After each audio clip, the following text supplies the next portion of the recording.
Olá, como vai? Tudo bem? Meu nome é Sandro. Venho aqui hoje para darmos continuidade ao nosso trabalho na área de vetores, tá? E eu trago um exercício aqui bem clássico para a gente começar, na verdade, a sedimentar esse conhecimento na parte de vetores que vai ser tão fundamental para vermos a parte cinemática vetorial, como a gente já fala, né? Cinemática vetorial. Então vamos lá. Considere os vetores A e B da figura, essa figura aqui. Determine o vetor D, tal que D venha a ser a diferença vetorial entre os vetores A e B, sendo D igual a menos B, sabendo que o módulo, a intensidade, o valor do vetor A vale 4 e a intensidade, o módulo, o valor do vetor B vale 6. E aqui eu coloquei o vetor A e prolonguei aqui a direção do vetor A, assim como fiz com B, e vi que a direção deles forma um ângulo de 60 graus. Tá? Então, em cima disso, eu quero, na verdade, calcular qual o vetor, a diferença de A com B, vetor D sendo A menos B. Tudo bem até aí? Bem, então vamos lá, vamos fazer essa questão então. Eu trouxe para cá a análise vetorial do vetor A e vetor B, já os dois divergindo em relação ao ângulo de 60 graus, como foi colocado ali na situação anterior, que ela botava apenas a direção deles. Eu botei os dois partindo no mesmo ponto, com o mesmo ângulo, né? E eu quero falar o seguinte, que o vetor D, que é o vetor de diferença de A com B, de A menos B, é a soma, na verdade, do vetor A com o vetor menos B, onde menos B é o simétrico do vetor B. Então está aqui, ó. Aqui é o vetor B, que tem essa direção e tem esse sentido.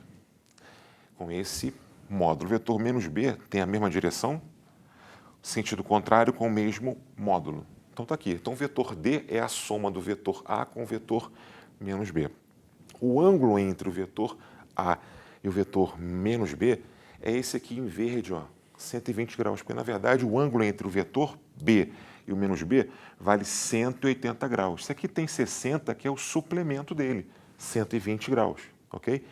E nesse contexto, fazendo a regrinha do paralelogramo, a gente faz o quê?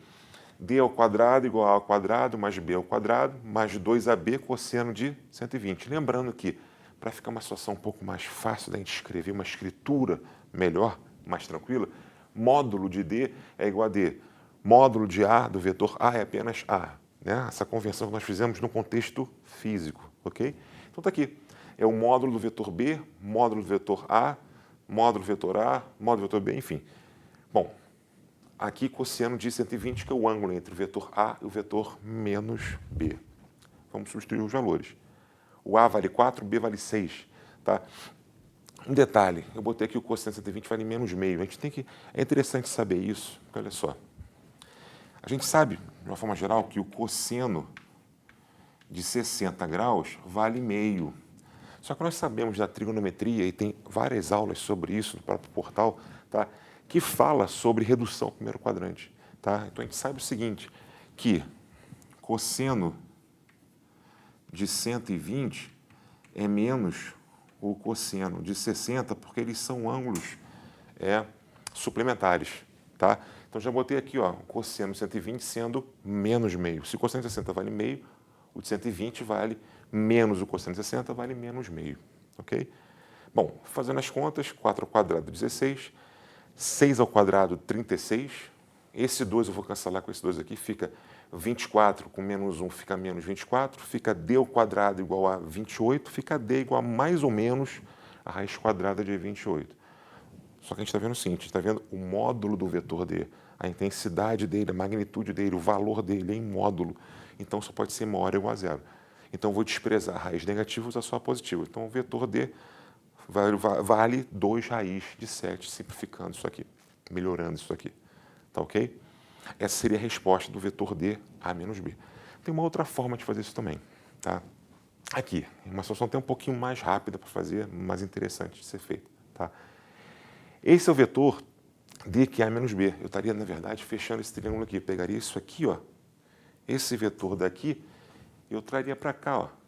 Isso aqui, na verdade, é um paralelogramo. Isso aqui, ó. Isso aqui, ó. Então, esse é o vetor D, aqui também é o vetor D. E foi o que eu fiz aqui, ó. Eu botei aqui. E aqui eu aplico a lei dos cossenos. Foi essa lei dos cossenos que nos ajudou a demonstrar essa fórmula do paralelogramo, né? Isso aqui não é lei dos cossenos. Através dela chegamos nisso, tá? Mas aqui eu aplico a própria lei dos cossenos aqui, ó. Eu faço o quê? D ao quadrado igual a A ao quadrado mais B ao quadrado menos 2AB cosseno de 60. Resolvendo isso aqui, vai dar o mesmo 2 raiz de 7. É uma outra forma também de fazer que dá o mesmo resultado. Tudo bem até aí? Bem, agora vamos fazer um outro exercício na mesma linha de análise de soma de vetores, enfim. 3 vetores A, B e C contidos em um mesmo plano, tá? Então são todos vetores complanares, tá? Encontram-se dispostos conforme a figura. Aqui, o vetor A formando um ângulo com o vetor B de 120, o vetor B formando um ângulo com o C de 120, tá? E todos divergindo a partir desse ponto aqui em destaque. Okay? Então, a configuração vetorial seria essa. E aí vem alguns dados e o comando da questão. O módulo do vetor A é igual ao módulo do vetor B.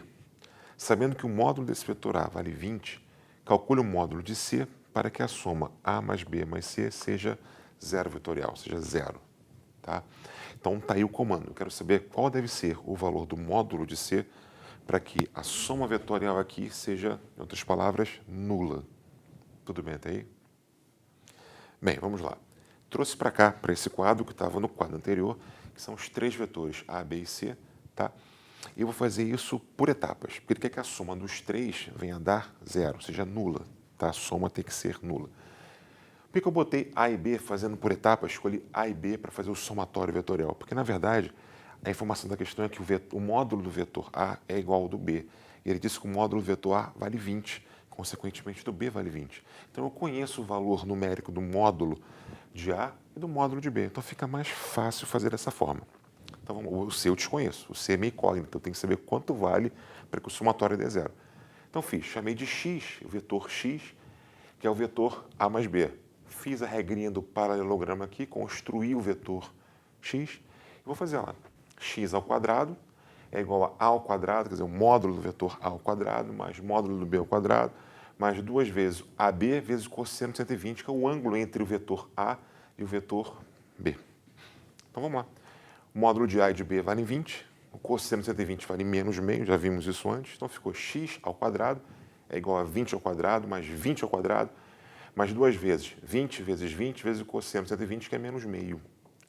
Então ficou x ao quadrado igual a 20 ao quadrado, mais 20 ao quadrado, menos 20 ao quadrado. Cancelar aqui, fica apenas 20 ao quadrado, raiz quadrada, mais ou menos, né? X é mais ou menos raiz de 20 ao quadrado, só que x é um módulo do vetor, né? Então ele pode ser maior ou igual a zero, então eu desprezo a raiz negativa, fica o módulo de x igual a 20. Então dá para saber que esse vetor A somado com o vetor B dá um vetor resultante, né? Dessa resultante da soma de A com B, de intensidade, módulo, magnitude 20, assim como A e B. Tudo bem até aí? Bem, vamos lá então. Agora vamos ver a análise do C. É dado na questão também que o ângulo entre o vetor B e o vetor C vale 120 graus. Então vamos ver aqui. Olha esse paralelogramo que a gente formou aqui para calcular o vetor x, que seria o vetor soma de A com B. Tá? Se isso aqui, quer dizer, como isso aqui é um paralelogramo, esse ângulo daqui é igual a esse ângulo daqui, são ângulos iguais. Se todo ele é 120, aqui vale 60. Esse ângulo aqui vale 60, assim como esse aqui vale 60, não é verdade? A gente sabe uma propriedade do paralelogramo. Tá? Olha bem aqui. O vetor x forma com o vetor c um ângulo de 180, porque aqui é dado 120, entre B e C. Só que entre B e x vale 60. Então, o ângulo entre x e C vale 180. Então, o vetor C ele está na mesma direção que o vetor x, só com sentido contrário. Para que esse somatório dê zero, se eles têm a mesma direção no sentido contrário, eu posso afirmar que esse vetor x tem que ter o mesmo módulo que o vetor c, para que o somatório dê zero. Então, na verdade, esse vetor x em módulo tem que ser igual ao vetor c em módulo. Então, o c tem que valer também 20. E aí sim a gente fecha para que o somatório dê zero. É uma situação bem interessante aqui também, que é muito recorrente em várias questões, é quando você vê que esse ângulo aqui vale 60, assim como esse, E você enxerga, por exemplo, esse triângulo aqui da direita. Vou botar em destaque aqui, ó. Eu vou achurar aqui esse triângulo, só para a gente fazer uma análise rápida, tá? Esse segmento aqui do paralelogramo é igual a esse aqui. Então, isso daqui é numericamente igual a isso aqui. Então, triângulo isósceles, na base com 60. Então, aqui também é 60. Então, aqui também é 60. Ou seja, é um triângulo isósceles, mais do que isósceles, ele é equilátero. Então, seria uma forma até mais fácil, rápida e imediata de descobrir o vetor, o módulo vetor x. Se aqui é 20, aqui é 20, aqui também vai ser 20, é uma outra forma. Isso é uma situação singular para esse caso, quando for o ângulo de 120 graus. Mas é uma situação muito recorrente em várias questões e vários vestibulares por aí. Então, de repente, é uma situação que você pode ganhar um tempo ao fazer análise geométrica nesse contexto. Tá bom? Bem, hoje a gente fica por aqui. Um abraço. Tudo de bom.